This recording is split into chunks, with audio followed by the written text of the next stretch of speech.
दोस्तों नमस्कार, स्वागत है आपका यूट्यूब चैनल एबी टेक में। आज है 14 सितंबर 2024 और जान लेते हैं आज की महत्वपूर्ण खबरें जो आज के प्रमुख समाचार पत्रों पर छाई हुई हैं और आप लोगों के लिए बहुत ही इम्पोर्टेंट हैं। सबसे पहले यहाँ पर देखिए अपडेट है कि जूनियर एडेड शिक्षक भर्ती अटकी, 43,610 अभ्यर्थी प्रतीक्षा में। हाईकोर्ट तक पहुँची जूनियर एडेड शिक्षक भर्ती प्रक्रिया पूरी करने में अब कोई कानूनी अड़चन नहीं रह गई है, फिर भी ये भर्ती अटकी हुई है। वर्ष 2021 के भर्ती विज्ञापन पर हुई परीक्षा में सफल हुए 43,610 अभ्यर्थी मेरिट क्रम में चयन सूची बनाए जाने की प्रतीक्षा कर रहे हैं। प्रतियोगियों के प्रतिनिधिमंडल ने पिछले दिनों मुख्यमंत्री के मुख्य सलाहकार अवनीश अवस्थी से मिलकर के भर्ती पूरी किए जाने की मांग की थी, लेकिन 1-2 मीटिंग होने के बाद से प्रक्रिया ठप पड़ी है। इस शिक्षक भर्ती के लिए वर्ष 2021 में विज्ञापन जारी किया गया था। इसमें प्रधानाध्यापक के 360 और सहायक अध्यापक के 1504 पद थे। 17 अक्टूबर 2021 को इसकी परीक्षा कराई गई, जिसका परिणाम 15 नवंबर 2021 को घोषित किया गया। परिणाम में गड़बड़ी का आरोप लगा करके अभ्यर्थी हाईकोर्ट में चुनौती दी और इसके बाद चयन प्रक्रिया रुक गई। इसके बाद पीएनपी की ओर से 6 सितंबर 2022 को इसका संशोधित परिणाम जारी किया गया। इसके बाद कुछ अभ्यर्थियों ने संशोधित परिणाम के विरुद्ध हाईकोर्ट में याचिका लगाई। कोर्ट ने 15 फरवरी 2024 को सभी याचिकाओं को खारिज करते हुए भर्ती प्रक्रिया पूर्ण करने का आदेश दे दिया। उसके बाद से प्रतियोगी लगातार मेरिट सूची तैयार कर चयन सूची जारी किए जाने का इंतज़ार कर रहे हैं और अभी तक सरकार इस मामले को लेकर के सक्रिय नहीं है और भर्ती प्रक्रिया जस के तस अटकी हुई है। प्रतियोगी ज्ञानेंद्र सिंह ने बताया कि अभ्यर्थियों ने भर्ती प्रक्रिया पूरी कराए जाने की मांग फिर मुख्यमंत्री के मुख्य सलाहकार से की है। तो ये हाल है, सरकार इसमें खुद इंटरेस्ट नहीं ले रही है, अब कोई कानूनी अड़चन भी नहीं है, उसके बाद भी भर्ती पूरी नहीं की जा रही है। यहाँ देखिए अपडेट है कि प्रदेश में राजस्व विभाग के 11,000 से अधिक रिक्त पदों पर होगी भर्ती।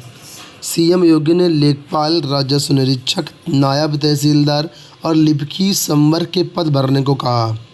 पदोन्नति प्रक्रिया भी शुरू होगी। निदेशक प्रशिक्षण, बंदोबस्त आयुक्त, नगरीय व ग्रामीण के पद होंगे सृजित। तो मुख्यमंत्री योगी आदित्यनाथ ने राजस्व विभाग के करीब 11,000 से अधिक रिक्त पदों को भरने का आदेश दे दिया है। इनमें लेखपाल के करीब 7,000 पद हैं, राजस्व निरीक्षक के 1,000 पद हैं, कानूनगो के 1,200 पद हैं, नायब तहसीलदार के 300 पद हैं और कनिष्ठ लिपिक के 2,000 पद हैं। अनुमानित है, अभी संख्या कम ज़्यादा हो सकती है।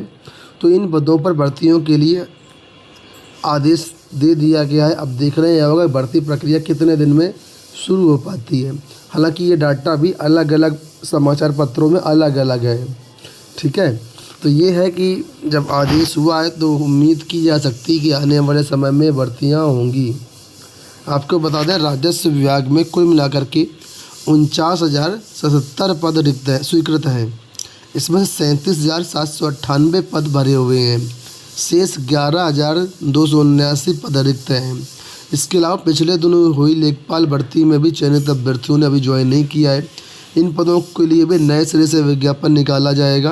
विभाग लेखपाल के रिक्त पदों की गणना कर रहा है। तो कुल मिलाकर के आने वाले समय में आपको राजस्व विभाग में भर्तियां देखने को मिलेगी। अब ये बात अलग है कि पदों की संख्या कम हो सकती है। यहाँ पर देखिए अपडेट है कि 7 अभ्यर्थियों को 1 अंक देकर के उत्तीर्ण किया। परीक्षा नियामक प्राधिकारी ने 69,000 शिक्षक भर्ती में गलत आंसर की भरने वाले 7 अभ्यर्थियों को 1 अंक देकर के उत्तीर्ण घोषित कर दिया है। यह जानकारी पीएनपी सचिव ने इलाहाबाद हाईकोर्ट में लंबित अवमानना याचिकाओं पर सुनवाई के दौरान दी। इस पर कोर्ट ने सभी अवमानना याचिकाओं को पहले से लंबित विजय कुमार भारती की अवमानना याचिका से संबद्ध करने का निर्देश दिया। यह आदेश न्यायमूर्ति सलील कुमार राय ने 69,000 सहायक अध्यापक भर्ती में गलत आंसर की के मामले के लिए 1 अंक देकर के नियुक्ति की मांग में दाखिल 4 अवमानना याचिकाओं पर अधिवक्ता अनुराग त्रिपाठी, राहुल मिश्र एवं अन्य को सुन करके दिया है। कोर्ट के आदेश के अनुपालन में सचिव अनिल भूषण चतुर्वेदी उपस्थित हुए। स्थायी अधिवक्ता ने उनका व्यक्तिगत हलफनामा दाखिल कर बताया कि प्रदेश के शासन के संयुक्त सचिव परीक्षा नियंत्रण प्राधिकारी को शासनादेश भेजा, जिसमें अवमानना याचिकाओं में शामिल 7 याचिकाओं को एक अंक देते हुए नियमानुसार कार्रवाई करने का निर्देश दिया गया है। तो कुल मिलाकर के 7 अभ्यर्थियों को 1 अंक दे करके उत्तीर्ण किया गया है। उत्तर प्रदेश लोक सेवा आयोग की सहायक नगर नियोजक परीक्षा के लिए प्रवेश पत्र जारी कर दिए गए हैं। 2023 की ये परीक्षा है और आपको बता दें 25 सितंबर को ये परीक्षा होनी है। 2 पालियों में ये परीक्षा होगी और लोक सेवा आयोग प्रयागराज के हाल में परीक्षा करवाई जाएगी और इसके लिए एडमिट कार्ड जारी कर दिए गए हैं। जो भी अभ्यर्थी इसमें हैं वो लोग अपना एडमिट कार्ड डाउनलोड कर सकते हैं। इसके साथ ही लोक सेवा आयोग ने 12 सीधी भर्तियों के लिए कट ऑफ अंक और प्राप्तांक अंक भी जारी कर दिए गए हैं। इसमें 7 भर्तियाँ चिकित्सा शिक्षा विभाग होम्योपैथी की हैं, जबकि 5 भर्तियाँ अन्य आयुष विभाग की हैं। तो जो भी अभ्यर्थी हैं वो लोग आयोग की वेबसाइट पर जा कर के 19 सितंबर तक प्राप्तांक और कट ऑफ देख सकते हैं। यहाँ देखो अपडेट है कि कक्षा 10 और 12 में अब 20 तक भर सकेंगे परीक्षा फार्म। कक्षा 9 व 11 में प्रवेश लेने वाले तथा कक्षा 10 व 12 में परीक्षा फॉर्म भरने की जो तिथि है वो बढ़ा दी गई है। अब विलंब शुल्क के साथ बोर्ड परीक्षा फॉर्म 9 और 11 के विद्यार्थियों के लिए अग्रिम पंजीकरण शुल्क जमा करने की कार्रवाई 20 सितंबर तक की जा सकेगी। बड़ी तिथि के अनुरूप कार्रवाई करने के लिए सचिव ने सभी प्रधानाचार्यों को निर्देश दे दिया है। तो जो भी अभ्यर्थी एडमिशन नहीं ले पाए हैं वो लोग यहाँ पर 20 सितंबर तक एडमिशन ले सकते हैं। यहाँ देखो अपडेट है कि प्रदेश में अगले 5 वर्षों में खत्म हो जाएगी डॉक्टरों की कमी। मुख्यमंत्री योगी आदित्यनाथ ने कहा कि सरकार सबको बेहतर स्वास्थ्य सेवाएं देने के लिए कटिबद्ध है। इसके लिए केंद्र सरकार और राज्य सरकार पहली बार पीपीपी मोड पर भी मेडिकल कॉलेज बनवा रही है। आने वाले 5 से 7 वर्षों में प्रदेश में डॉक्टरों की कमी नहीं रहेगी। सभी पीएससी सीएससी को कुशल डॉक्टर मिलेंगे। लोहिया एसजीपीजीआई केजीएमयू समेत अन्य सरकारी संस्थानों को अच्छे विशेषज्ञ डॉक्टर मिलेंगे और Uttar Pradesh 1 district 1 medical college की दिशा में तेज़ी के साथ बढ़ रहा है। आप सभी के लिए एक बहुत ही महत्वपूर्ण सूचना है यहाँ पर। देखिए व्हाट्सएप पर लिंक भेजकर साइबर ठग कर रहे खाता खाली। एक्चुअल में ये हेडिंग थोड़ा सा गलत दी गई है। यहाँ पर मामला ये है कि आपके व्हाट्सएप पर एक पीडीएफ फाइल भेजी जाएगी। ठीक है, पीडीएफ आप लोग जानते होंगे। उस पीडीएफ फाइल में आपकी सगे संबंधी से रिलेटेड कुछ डॉक्यूमेंट्स होंगे। आप उन डॉक्यूमेंट्स को देख रहे होंगे और थोड़ी देर बाद वो पीडीएफ गायब हो जाएगी।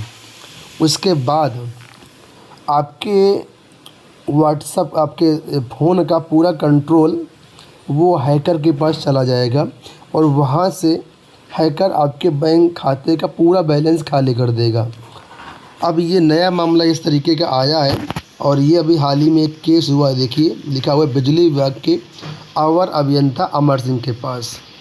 ठीक है, उनके पास एक कॉल आई। कॉल करने वाले ने खुद को डाकघर से बताया, कहा कि आपको व्हाट्सएप पर एक पीडीएफ फाइल भेजी गई है, इसमें कुछ कागज़ है, उन्हें देख लीजिए।